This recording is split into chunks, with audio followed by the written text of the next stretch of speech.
talking about the main theme of chapter number 12 that talks about the story of the Prophet Joseph or Sayyiduna Yusuf alayhi salam. So we are talking about the Prophet Joseph, not about Dr. Joseph. Okay, so be aware of this. May Allah protect us all. Allahumma ameen ya Rabbal Alameen. And inshallah, we are going to know more. And that is the final and the last part of the story. So I wanted you to concentrate. We have a lot of things to deal with. And of course, we talked last time about when he was in the prison and what happened, that he gave the interpretation for the dreams for his two friends.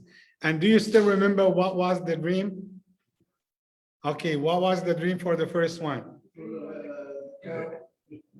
No, not for the king. He was serving the wife. Yeah, he was serving, yes.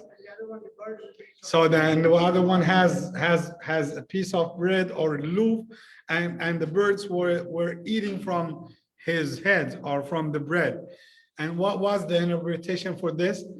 That the first one will be, yeah, will be released from the prison. Then he told him something. He said, mention my name to the king. So tell him about my story. And what happened for the second one? He got executed, and they found him guilty, and they killed him. They crucified him. Okay, that was the interpretation. And then the king had a dream. And what was the dream for the king? He saw seven thin cows are eating 7 fatty cows, and he found 7 dry grains and 7 green grains. Okay, and what was the interpretation from the Prophet Joseph? That he said, you will get the first 7 years, have lots of produce will come out of the land. So eat just as save as much as you can, because the other or the next 7 years you will have a drought and people will suffer hunger. So keep them and spend from what you saved in the first 7 years. And then he said, you will have am. And you said that, you remember the difference between sana and the am? Year. So you have, yes. So then he said you will have 1 am or a am, you will get back to normal and people will enjoy. And that would be how to solve the drought, how to solve the problem that you will have. So what was the reaction of the king? The king in Egypt at that time, his reaction was that bring Yusuf to me. And Yusuf alayhi salam, at the beginning, he didn't want to come out of the prison because he wanted the evidence that he is innocent from the crime that they wanted to give him with the lady and the wife of the treasurer or Al-Aziz. So she declared, she came to the point that everyone was pointing to her that Yusuf is innocent and he is so righteous, till the point that he interpreted the dream for the 2 of his friends, and the dream became true.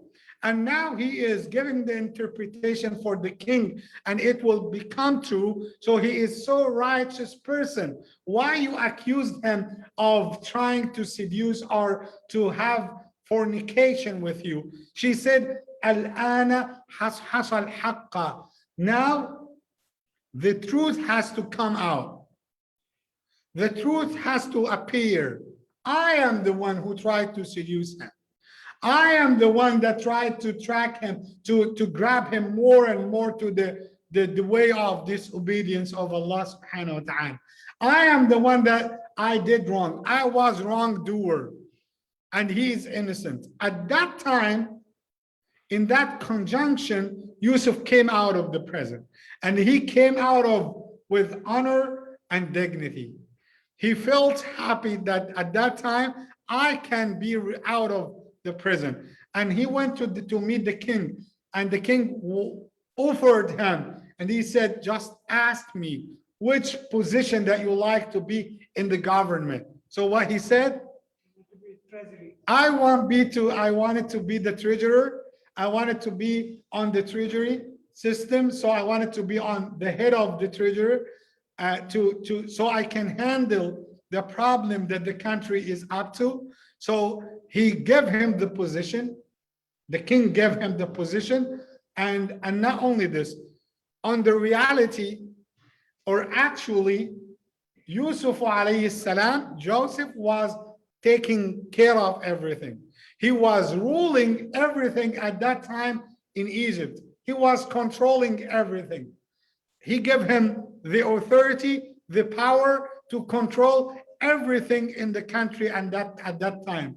And because he was the prophet of Allah, because he was a good servant of Allah, because he was so righteous, what he made, he ruled with justice. He was so fair. He was so just with everyone. At the first 7 years, he saved a lot.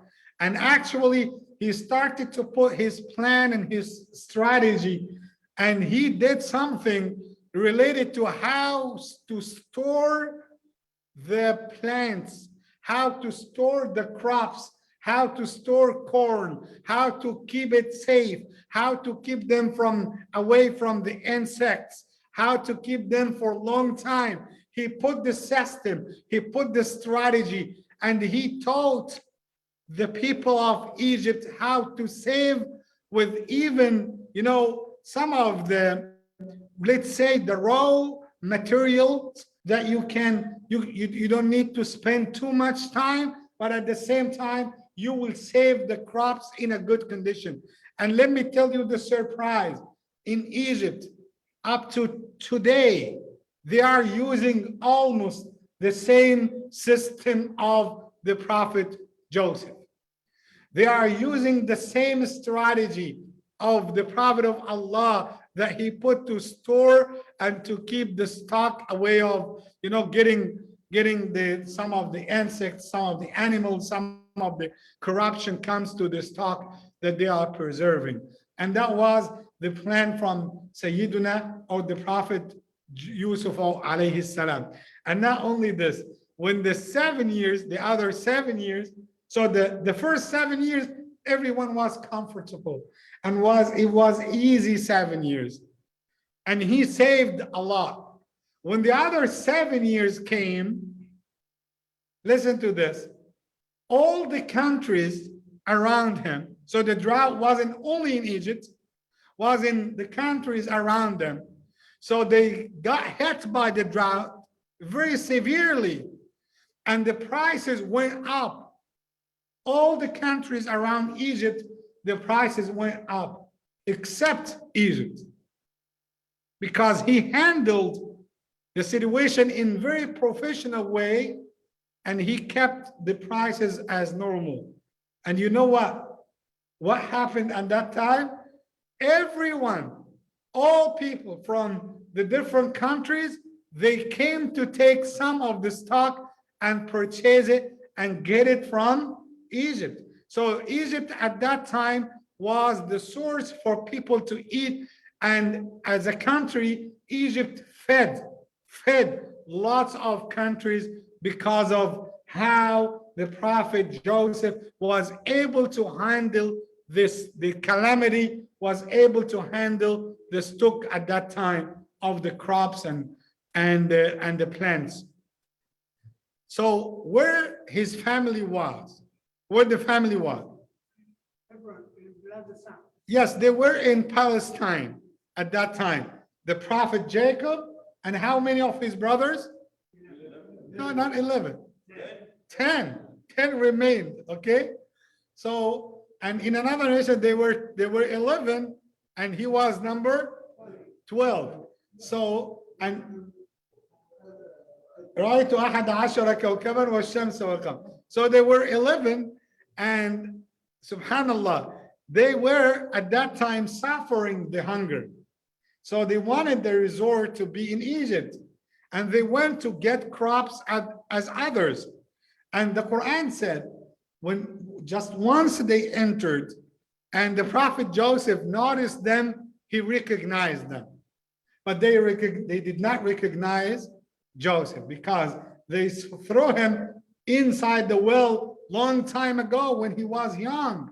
And now he is a big man, and they did not recognize their brother, but he recognized them.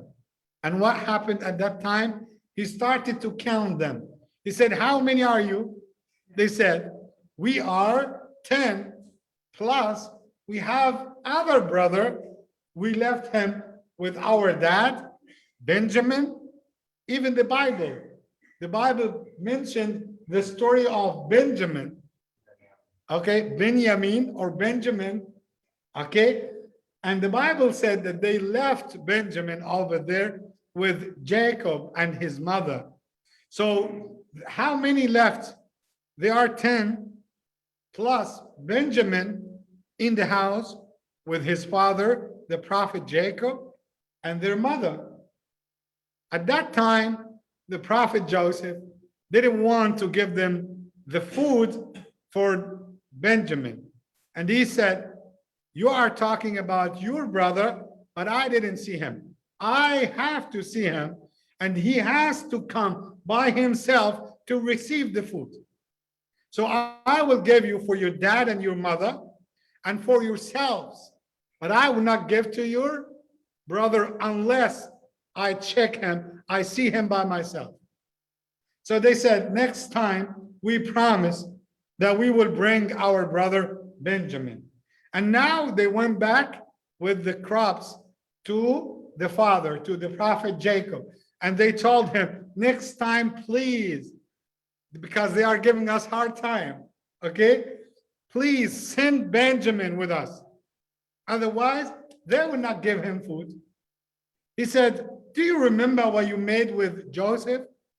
I cannot trust you to give you Benjamin to, unless you give me an oath, solid oath.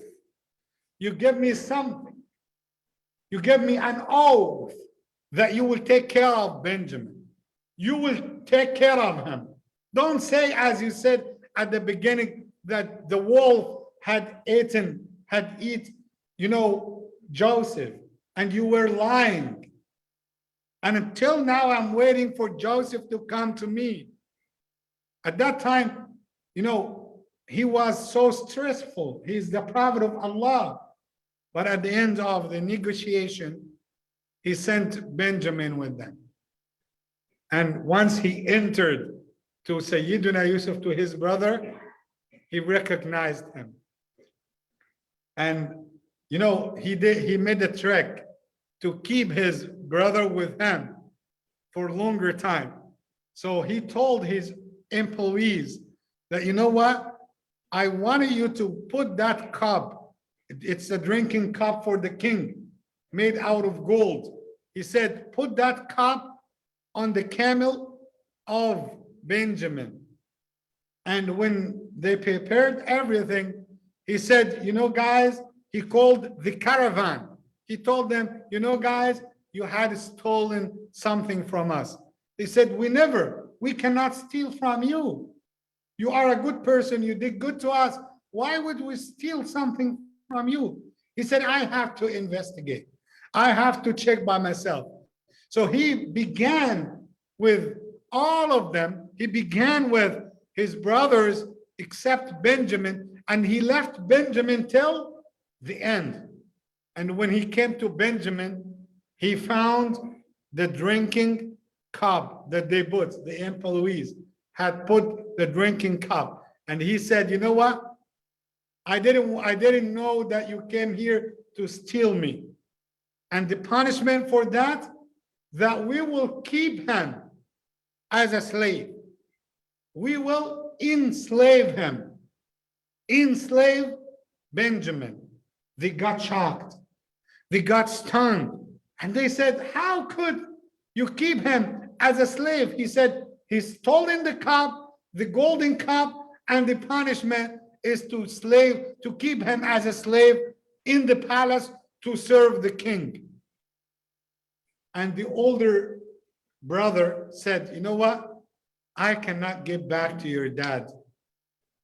We give him an oath to keep Benjamin safe. And now they took him as a slave. And he didn't want to go back to them, to go back with them. And you can imagine the first time that the two brothers are meeting each other, when Benjamin was taken to Joseph to his room, and he said, do you know me? Did you recognize me? He said, no. He said, I am Yusuf. I am your brother. They hugged each other, and it was so emotional moments. And then, you know, when the rest of the brothers went to the father and they told him, you will not believe us this time, because you know he stole them and they kept him as a slave. He said, again, you lost Benjamin and you are doing the same. I cannot do anything except having the beautiful patience. And he became so sad, so emotional, so passionate. And he cried a lot till he lost his eyesight. He became blind. We are talking about the prophet Jacob. Who is Jacob? The son of Isaac. Who is Isaac? The son of Abraham. So we are talking about the pure and the beautiful lineage. Joseph, the son of Jacob, the son of Isaac, the son of Abraham. And yes, that is his title. Al-Karim ibn al-Karim ibn al-Karim ibn al-Karim. He is the generous, the son of the generous, the son of generous, the son of generous. That is the title in Islam for all the prophets and messengers of Allah. So what he did, when they told him that, he said, you know what? Go back. Go back to the king. Go back to the treasurer. Go back to the person that you are talking about. It seems like he is a noble person. It seems like he is a good person. He gave you food. He honored you. He was so generous with you. Go back to him and tell him, please release Benjamin, because he has a dad. He has a father. He turned blind and he cannot bear the situation alone to lose another brother. And you know what? When they returned to Joseph and they started to give him the speech that, please, we need you to release Benjamin. And his dad is so sick. He is suffering alone. So what was the first response? He said, do you remember what you did with Joseph? He said, how do you know about Joseph? He said, I am Yusuf. I am Joseph. And that is my brother Benjamin next to me. They felt ashamed. And they said, please, brother, ask Allah to forgive us. And he said, you know what? لا تثريب عليكم اليوم يغفر الله لكم وهو أرحم الراحمين. You know what? I will tell you, there is no harm will come to you today. I will ask Allah to forgive your sins. Surely he is the most forgiving and most merciful. And they started to, hug Yusuf, and they started to cry. They started to tell him, please forgive us. And they started to remember the days when they were young. And they told him about their father. He went blind. He said, what? You know what? I will give you my t-shirt.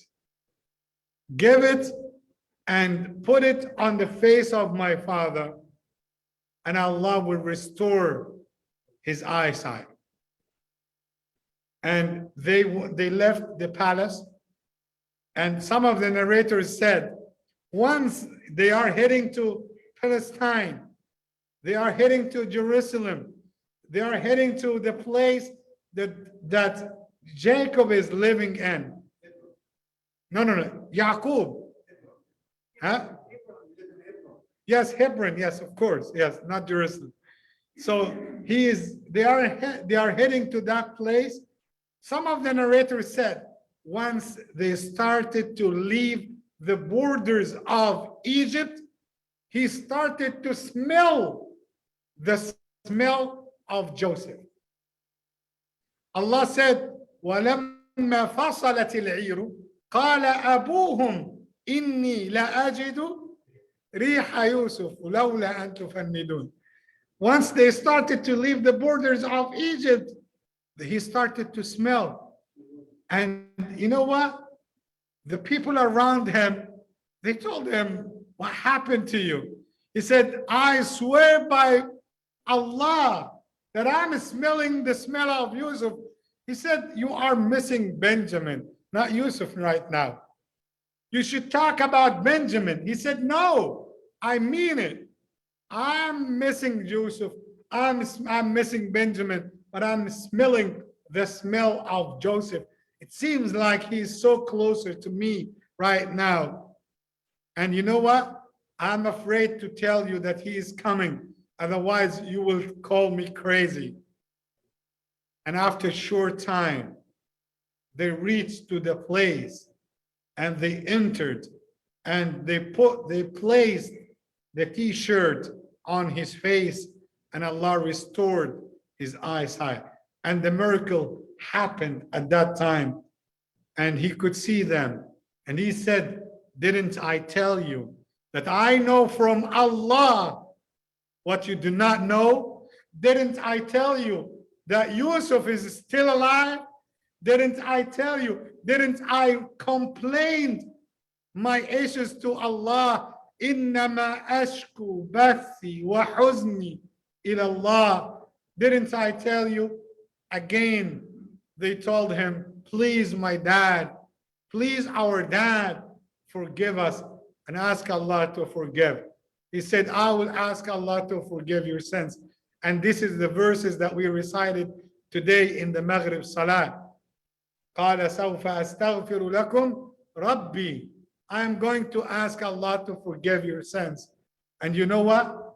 To make it easy and to finish it quickly, they started all the family.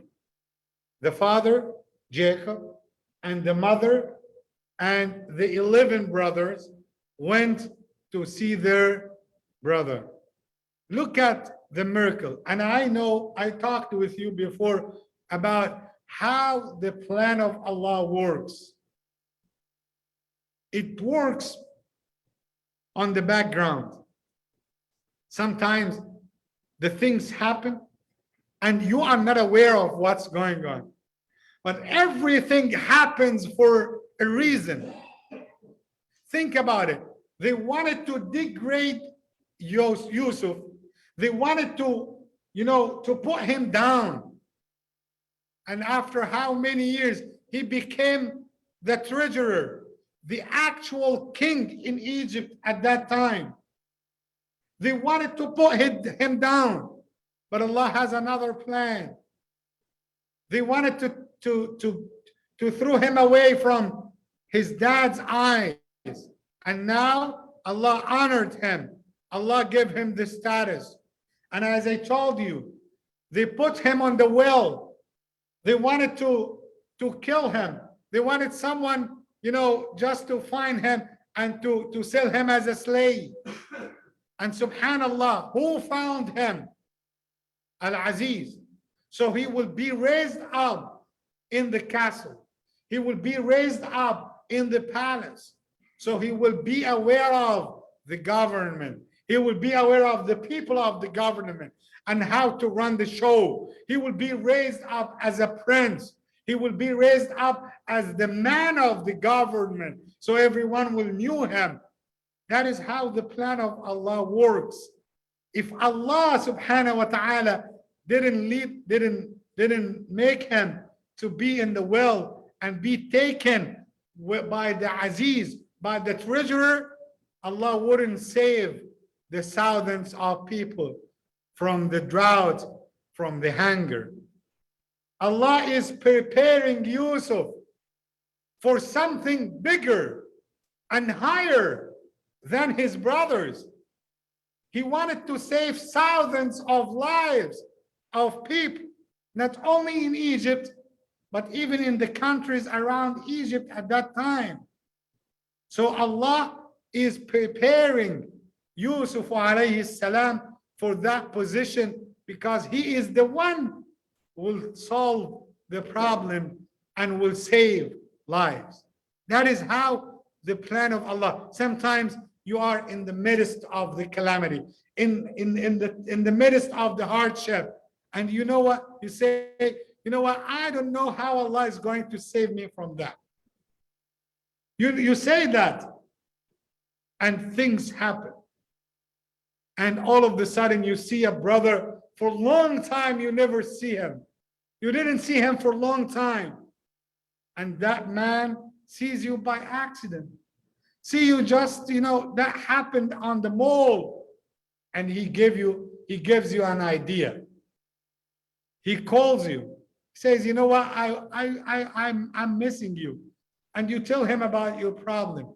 And he just gives you an idea. That idea, Allah make it as a reason to solve your problem. Who is running the show? Who has the absolute control? That is Allah. And we think that we can change something. We cannot do anything except by His will. And let's go for the last scene. When they went to the palace, they saw whom? They saw Joseph. He is the actual king at that time, the treasurer, the king. And when they entered from the wide gate of the palace, the father, the mother, and 11 brothers, the minute that they saw him, they prostrated out of respect, not out of worship. They prostrated out of showing their respect and their love. And once they prostrated, even the prophet of Allah, Jacob, prostrated for Joseph. And once they prostrated, the prophet Joseph said, "Oh, my dad, didn't you remember? This is my first dream that I told you about. Allah made it to happen. Allah made my dream to come true, to come to happen on the reality. The Father, the Mother, the Sun, and the Moon, and other 11 stars, other 11 planets are prostrating to me." That is the same dream that I saw when I was young. Allah made it to happen. And they enjoyed living with each other in Egypt for a while, for short time. And that was the story that Allah had mentioned on on chapter number 12. What was the main lesson? The beautiful patience. That is the main theme that we talked like 3-4 weeks ago. And for today, I just wanted you to focus on one single message. Allah had said in the Quran, "Inna ma'al usri," Allahu Akbar. Within the hardship comes ease. He didn't say after. He didn't say after the hardship. He didn't say after you finish the struggle, the suffering with the calamity. No, he said ma'a, within. Yes, ma'iyya, within. Side by side, next to each other. Within the calamity, within the hardship, ease comes ease. And you know what? When Allah is putting on His destiny that you are going to face a calamity, he is writing on the destiny also how to come out of the calamity, not after you finish it. No, it is in the destiny of Allah subhanahu wa ta'ala. Allah sends to you the calamity and sends to you also the faith that you can have so you can face the calamity. Yes, as we call it, the disease and the medicine, both of them in one shot. Yes, two wings, the disease and the medicine. That is what Allah is sending actually. So be aware of this message. And we came to the conclusion tonight for chapter number 12, inshallah.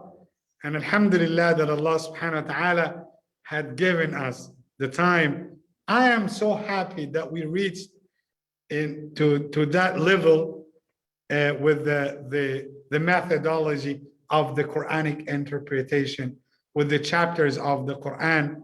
Alhamdulillah, we have spent since not this Ramadan before it, alhamdulillah, talking about the methodology of the Quranic interpretation.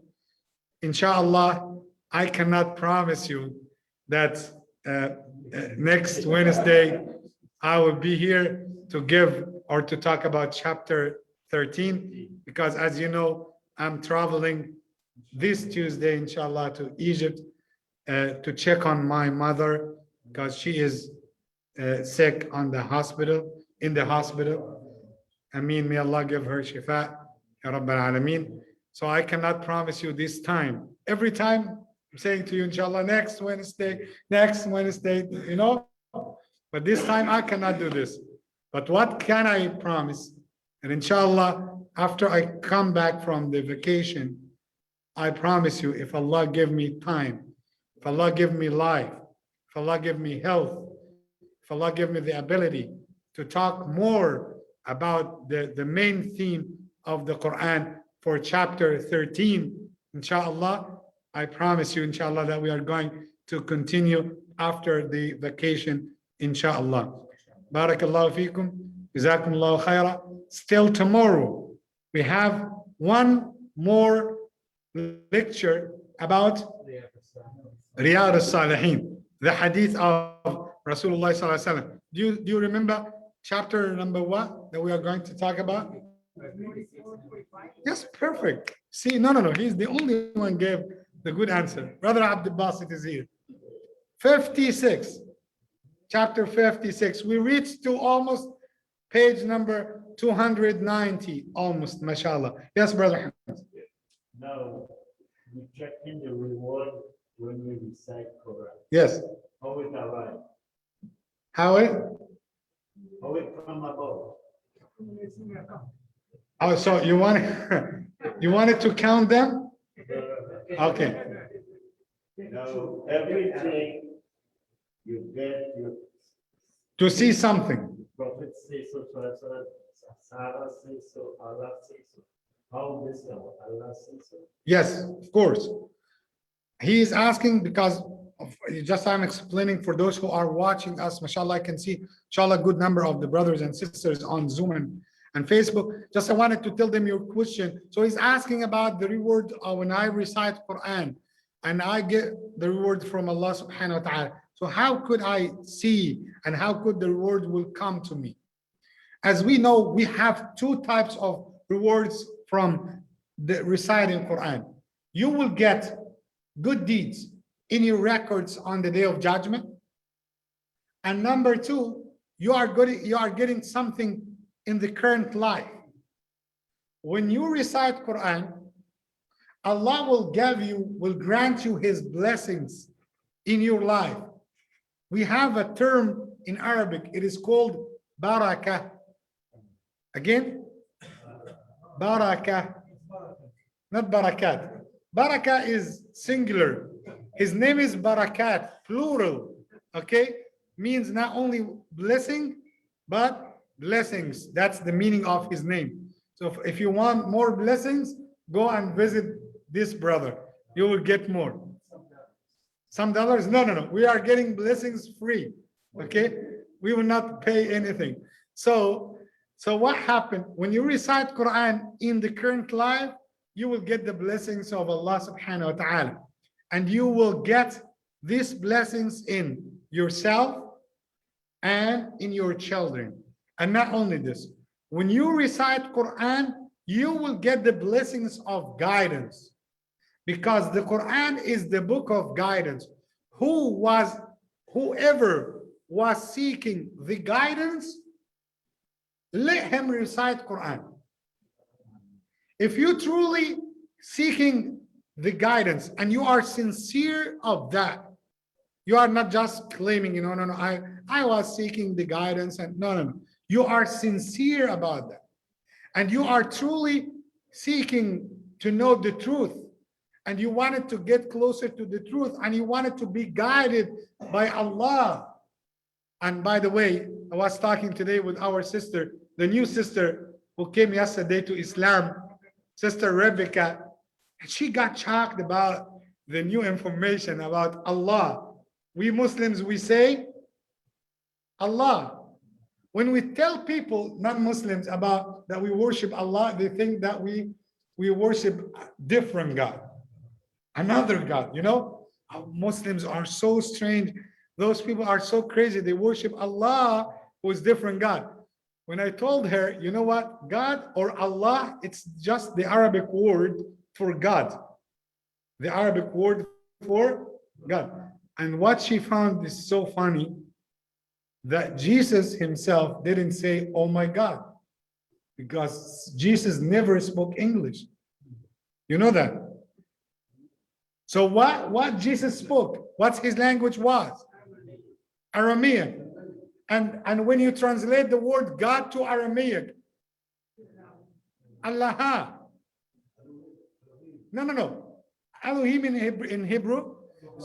So Allah in Aramaic. So Jesus used to say Allah. Okay, what about Moses? He used to say Elohim. Elohim in Hebrew means Allah, means God. So Moses said Elohim, Jesus said Allah, Muhammad said Allah. Say Allah. Allahu Akbar, inshallah. That's a great zeal to finish the lecture. Jazakumullahu khairan. Barakallahu feek. Ala bi dhikrillahi tatma'innul qulub. Yes, alhamdulillah. Alhamdulillah. Yes, also one of the benefits in dunya, that when you recite Quran, you will get the inner peace. You will get comfort for your heart. Your heart will get comfort. You will get the inner peace. Lots of people nowadays, they have the best of the cars. They eat the best of the food. They have the best of the houses. But yet, they don't have the inner peace that you have felt when you got Islam. That's why one of the du'as, one of the ways to praise Allah, you say, Alhamdulillahi ala ni'matil Islami wa kafa biha ni'mah. Alhamdulillah that he honored us, that he favored us by granting us Islam. Because with Islam, we felt the inner peace. Alhamdulillah. Say Alhamdulillah. Jazakumullah khairan. Barakallahu feekum. Allahumma ameen. And thank. Had a history into that part. Yes. Actually, there was no pharaoh at the time of Yusuf alayhi salam. Yes. These were Arabs who had come from Libya and defeated the pharaoh. That's the only period when Egypt was not ruled by pharaoh. And they actually accommodated because they were the people from the same belief. Yes. So the Jews became very prosperous. Mm-hmm. When Yaqub alayhi salam came there, so he gave them preferential treatment. Oh, mashallah. And they got better land. And this, when they were overthrown and the pharaohs came, became a cause for jealousy. Oh, yeah. And Jews then were overpowered to make slaves. Oh, I see. And the story is very interesting because they became dominant at one period of time in Egypt, Oh, the yeah. Jews. But because pharaohs didn't exist at that time. But when the pharaohs took over, Oh, yes. they did not like that. Because the Subhanallah. pharaohs were for different gods. They felt jealousy Yes, and and the Arabs who were ruling at that time, they were monotheistic. They liked the Jews, but these people did not like, so they enslaved them. oh, I And this see. is how the Jews became slaves in Egypt Ah. out of because of MashaAllah. MashaAllah. Allahu Akbar. You see, lots of information today. Inshallah. Jazakallah khairan. Barakallahu feekum. Thank you, Sister Fifi, for the dua of my mother, for my mother. Thank you, Brother Muhammad, for the dua. Jazakumullah khairan. Barakallahu feekum. Thank you, Sister Shaliza Deen, for your dua. May Allah give her shifa ya Rabbil Alameen. Barakallahu feekum. Assalamu alaikum wa rahmatullahi wa barakatuh.